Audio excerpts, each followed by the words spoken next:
Hello friends, welcome to my YouTube channel Econ with Abhinav, and our next topic for today will be numericals on elasticity. So method 1 will be percentage method. We have already studied the concept of elasticity of demand, the various types of elasticity of demand, and the methods which are used for the calculation of elasticity. Now is the time to take some practical examples on how the calculation of elasticity will be done and what type of elasticity will be taken out. So here is the question. Suppose the initial price of the good was rupees 10 per unit, and at this price 50 units of the good were demanded. So our initial price will be rupees 10 and our initial quantity will be 50 units of good. So rupees 10 per unit and 50 units of good. This is initial price and initial quantity. Now after the things change, any factor can change related to the market. The new price will be rupees 5. So now the price has decreased from rupees 10 per unit to rupees 5 per unit, and the quantity which is after the change of price is 100 units of good. So initially the quantity was 50 units of good. Now after the price has decreased, the new quantity will be 100 units of goods. So find the elasticity of demand. Please recall the percentage formula of calculation which we used in our last lectures. The formula for the elasticity calculation in case of percentage method is negative sign, percentage change in quantity demanded divided by percentage change in price. Respectively, the percentage change in quantity demanded can be taken out as final quantity.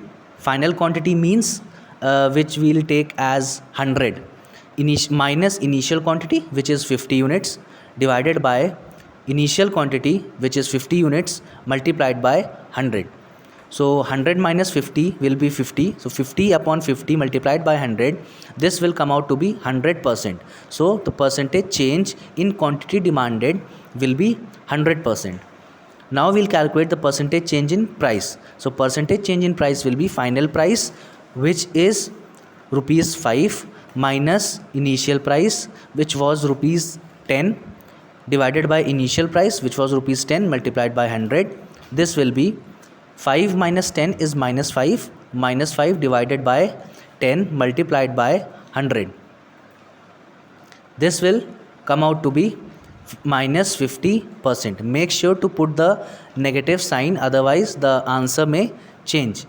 So elasticity of demand will be percentage change in quantity demanded, which is 100%, divided by percentage change in price, which is minus 50%. So 100 upon 50 is 2 with a negative sign. So the answer will be minus 2. While saying the type of elasticity, we ignore the negative sign. So this will be elastic demand. Okay, because the value of elasticity is greater than 1. While taking out the type of elasticity, we will ignore the negative sign and we will only focus upon the value of elasticity, which is 2. So the type of elasticity here will be elastic demand. Is it clear? Now the next method of elasticity which we are going to study is method 2, which was proportionate method. In the same question, we will find out the elasticity of demand by another method, and we'll check whether the answers come out to be same or they are different. If the calculations and everything is correct, the answer will definitely come out to be same. The methods of calculation may change, but the answer will be same. So here the formula will be elasticity of demand is equal to change in quantity demanded divided by change in price multiplied by price upon quantity. Price and quantity will here be initial price and initial quantity. So initial price was 10 and initial quantity demanded was 50 units. Change in quantity demanded will again be final minus initial, which will be 100 minus 50 is equal to 50. Change in price will be final price minus initial price, which will be 5 minus 10 is equal to minus 5. Now we'll substitute these values into the formula given above for the proportionate method. Elasticity of demand will be change in quantity demanded is 50 divided by change in price is minus 5 multiplied by price is 10 and quantity demanded is 50. Now we'll solve it further. We'll cancel out 50 and 50. We are left with 10 divided by minus 5, which will be again minus 2. So we'll see the absolute value of elasticity, which will again come out to be 2, similar in the case of previous method. So demand is elastic here. Now after the calculation of elasticity from two methods, which we derived the same answer, we'll come to our method 3, which is the last method we studied. It is the graphical method of calculation of elasticity. Here we find out the elasticity of demand with the help of a demand curve given. So first we have to draw the diagram of the demand curve. So this is y-axis, this is x-axis. On x-axis we'll represent the quantity of good. On y-axis we'll represent the price of the good. The demand curve will be a downward sloping curve. Remember the inverse relationship between the price and the quantity, due to which the demand curve is a downward sloping curve. Now we'll make some points on the demand curve. The points will be equidistant from each other. We will take, for example, 1 centimeter each. So the gap will be equal here for easy calculations. These gaps in real situations or practical situations can be at different distances, but since we are here for learning purpose, we'll calculate it easily. And so the spaces between these points A, B, C, D, E, F will be 1 centimeter each. I am writing it here. 1 centimeter represents each point. Please recall the formula of elasticity of demand under the graphical method. So the formula was lower segment divided by upper segment. This lower segment and upper segment will be different in case of each respective point. Okay, so if we are considering point C, then the lower segment will be point D, E and F. Similarly for point C, for point E, the lower segment will only be point F. So the values will differ. Now we'll calculate the elasticity for point A.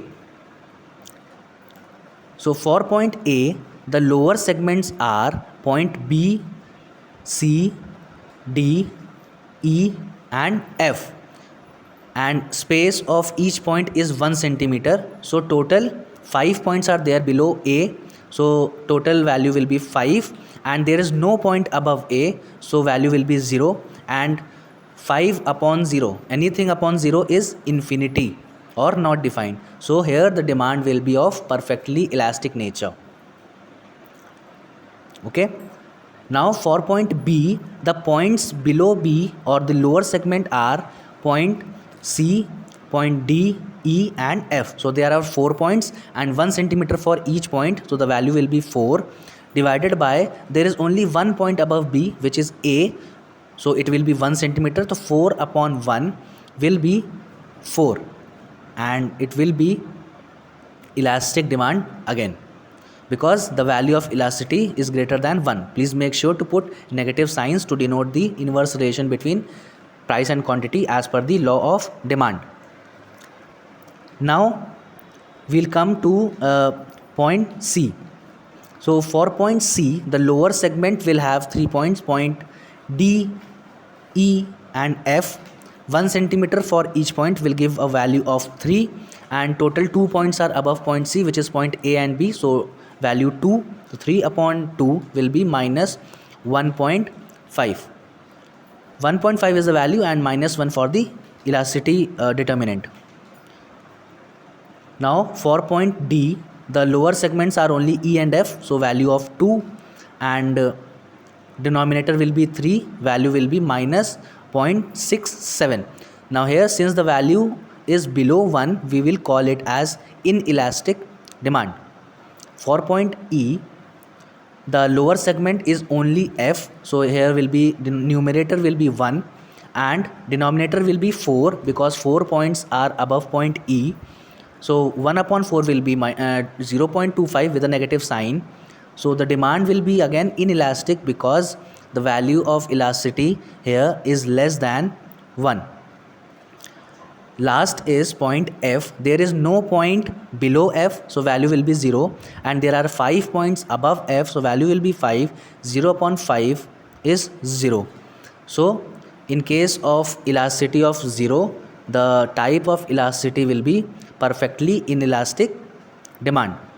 So I hope that all these methods of calculation of elasticity are confirmed. So for clarity, I am writing down here, each point is of 1 centimeter or 1 unit, whichever is easy for you, and in total these make up to 5 units. So here we wind up with our topic of numericals on elasticity. Please comment down your views, and thank you for watching. Please stay tuned.